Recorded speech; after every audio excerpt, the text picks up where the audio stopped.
राकेश टिकैत की अपील के बाद आंदोलन पे क्या असर पड़ता दिख रहा है? आंदोलन पर असर इतना पड़ेगा, ये अकेले राकेश टिकैत के आंसू नहीं थे जो इन्होंने हमें टॉर्चर किया। गुंडों को बुला के भारतीय जनता पार्टी के लोगों ने, मोदी जी देश के प्रधानमंत्री हैं, उनके लिए शोभा नहीं देता है कि जवान को किसान से लड़ा दो, किसान को किसान से लड़ाना शुरू कर दिया, कल को बाप को बेटे से लड़ाना शुरू करेंगे। ये अकेले राकेश टिकैत के आंसू नहीं है, 70 करोड़ किसानों के आंसू हैं। एक एक किसान यहाँ पहुँचेगा। मेरी 70 साल की उम्र है, रात में लगभग 22 गाँवों में घूमा हूँ वे आंसू देखने के बाद में। सवेरे 4 बजे मैंने गाँवों के लोग उठाने शुरू कर दिए और यहाँ 7-8 बजे के करीब 10-15 ट्रैक्टरों के साथ पहुँच चुका था। अब हमारे 70 ट्रैक्टर अभी आए हैं भोजपुर ब्लॉक से, जो इस गाजियाबाद जिले में ही पड़ते हैं।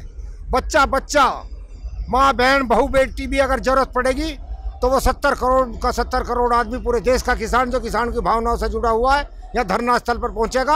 और अब हमारी मांग, ये मेरा अपना विचार है, मैं रखूँगा ये बात तमाम अपने प्रतिनिधियों से, जो 40 हमारे संगठनों के लोग हैं, जो इन्होंने कानून पास किया है संविधान के खिलाफ पार्लियामेंट में। प्रजातंत्र का मतलब है कि पार्लियामेंट में बहस हो, विपक्ष के साथ में बहस हो। बिना बहस के बनाया है, बिना स्टैंडिंग कमेटी के पूछे बनाया है, बिना प्रदेश सरकारों के मुख्यमंत्रियों के बनाया है, किसानों के प्रतिनिधियों के बनाया। संविधान की हत्या उन्होंने की है, किसानों ने संविधान की हत्या नहीं की है।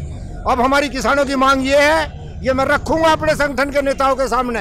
अगर हमारी सत्ता परिवर्तन की लड़ाई है, अब खाली सिर्फ यही लड़ाई नहीं रही है। जिस प्रकार जयप्रकाश नारायण ने 1974 में सत्ता परिवर्तन का नारा दिया था, इंदिरा गांधी से मिलने आए थे, उसने मिलने से इनकार कर दिया। तो पहले तो व्यवस्था परिवर्तन की लड़ाई थी, लेकिन अब सत्ता परिवर्तन की भी लड़ाई है हमारी। अच्छा, आपका कहना है कि अब किसान उग्र हो गए हैं, अब ये केवल कृषि कानून को वापसी का बिल ही नहीं है, ये मोदी सरकार के चूल्हे हिलाने का बिल है। मोदी सरकार जो है बिल्कुल असफल हो चुकी है। जो लोग, हमारे संविधान जिस दिन लागू हुआ आज से 73 साल पहले, उस संविधान की सुरक्षा नहीं कर पाए। जो लोग आए थे वो कोई भी हो सकते हैं, वो पार्लियामेंट और राष्ट्रपति भवन तक भी जा सकते थे। जो सरकार उस गणतंत्र दिवस के दिन हमारी राष्ट्रीय धरोहर लाल किले की सुरक्षा नहीं कर पाई, हमारे राष्ट्रीय ध्वज आन बान शान देश की, उसकी सुरक्षा नहीं कर पाई, उस सरकार को एक दिन 1 मिनट रहने का अधिकार नहीं है। इसलिए सरकार को अपने आप त्याग पत्र देना चाहिए। अच्छा, ये भीड़ और आती जा रही है यहाँ इस बॉर्डर पे, तो इस बारे में कुछ कहेंगे? एक बार जयप्रकाश जी ने मीटिंग की थी 1974 में, लाल किले के पिछले जगह से लगा के पार्लियामेंट तक भीड़ पहुंच गई थी। अब ये भीड़ गाजीपुर से लगा के गाजियाबाद की सीमाओं को पार करेगी। पूरे देश का किसान यहाँ इकट्ठा होगा। ये आंदोलन अब उग्र नहीं है, हम अहिंसक है सारे के सारे, हम उग्र नहीं है, सारे अहिंसक है। पहले भी इन्होंने हमें बदनाम किया, किसानों को अपने आप अपने एजेंट भेज के राष्ट्रीय ध्वज का अपमान कराया मोदी जी ने, मोदी शाह ने यहाँ गुंडे भेज के सारे बॉर्डरों पे किसान को किसान से लड़ाने का काम किया है। ना इनका फौज में कोई आदमी है, ना इनका पुलिस में कोई आदमी है। मारने वाले भी हम और मरने वाले भी हम। राकेश टिकैत ने जो अपील की थी, मार्मिक अपील, जो आंसू बह रहे थे उनके, क्या आपको लग रहा है उसके बाद सरकार पे दबाव बढ़ा है? रात जो राकेश टिकैत जी के जो आंसू बहे थे, वो राकेश टिकैत जी के आंसू नहीं थे, वो हर किसान कौम के आंसू थे।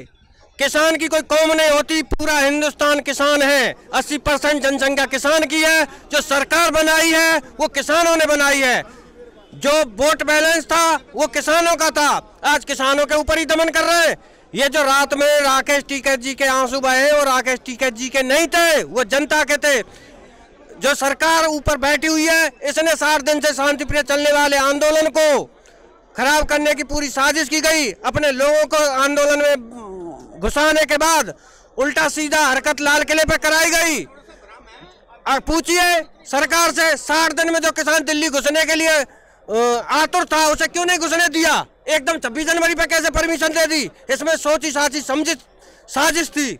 और ये आंदोलन जब तक चलेगा, जब तक हमारी मांगे 3 बिल वापस नहीं होते, एमएसपी पे कानून नहीं बनता। कोई भी अगर आदमी एमएसपी से नीचे रेट पे अगर कुछ लेता है, उस पर कानूनी कार्रवाई होनी चाहिए। सपोज करो एक पार्ले जी बनाने वाला, उसका पार्ले जी चाहे सील हो गया या उसमें सीलन आ गई है, कुछ भी आगे 5 रुपए से नीचे देता है, अगर उस पर एमआरपी 5 रुपए है, तो किसान को गुमराह करके कि तेरे उसमें धान में सीलन है, तेरा धान कच्चा है, ऐसा क्यों होता है? क्या है वो अपना प्रोडक्ट तैयार कर रहे हैं? क्या किसान प्रोडक्ट तैयार नहीं कर रहा है? ये जो फसल उगा रहा है ये किसान का प्रोडक्ट है। जिससे हर आदमी की जीविका चल रही है। अगर किसान जो है अन्न नहीं उगाए तो जनता भूखी मर जाएगी।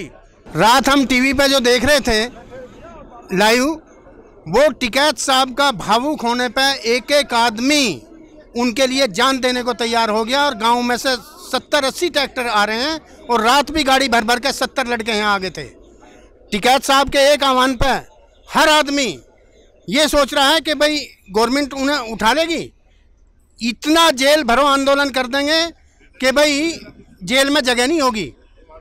और ये जो इन्होंने यहाँ लाल किले पे किसानों को बदनाम किया है, ये उन्हीं के नामुंदे हैं। और जो दीप सिद्धू है, ये गवर्नमेंट का एजेंट है। क्यों नहीं इसे गिरफ्तार कर रहे अब तक, जिसने वहाँ झंडा फहराया है, जिसने झंडे का अपमान किया है। लेकिन गवर्नमेंट बिल्कुल भी उसको गिरफ्तार नहीं कर रही। उनके साथ फोटो हैं, उनके मोदी जी के फोटो उसके साथ हैं, अमित शाह के फोटो उसके साथ हैं। तो ये तो किसानों को बदनाम करने के लिए गवर्नमेंट ने चाल चली है। आप कहाँ से आए हैं? नूरपुर से। आप भी वहीं से? हाँ, आप भी भट्टे। आप भी कहाँ? हाँ जी, तहसील बेहड़ी। हम बिजनौर से आए हैं। 800 बंदा और आ रहा है, 800 बंदा हमारे क्षेत्र से खून लगा दिया। हमने कहा मैं दो रास्ता हो गया, बहुत परेशान कर रहे हैं ये लोग। 50 ट्रैक्टर आएंगे, अभियान लग रहे हैं। और इनसे ये बता देना भूल के भी हरकत मत करें। प्रशासन को ये बता देना कि भूल के भी हरकत मत करे। भूल के भी कर लो, वो आज जितना चाहो मन से करो।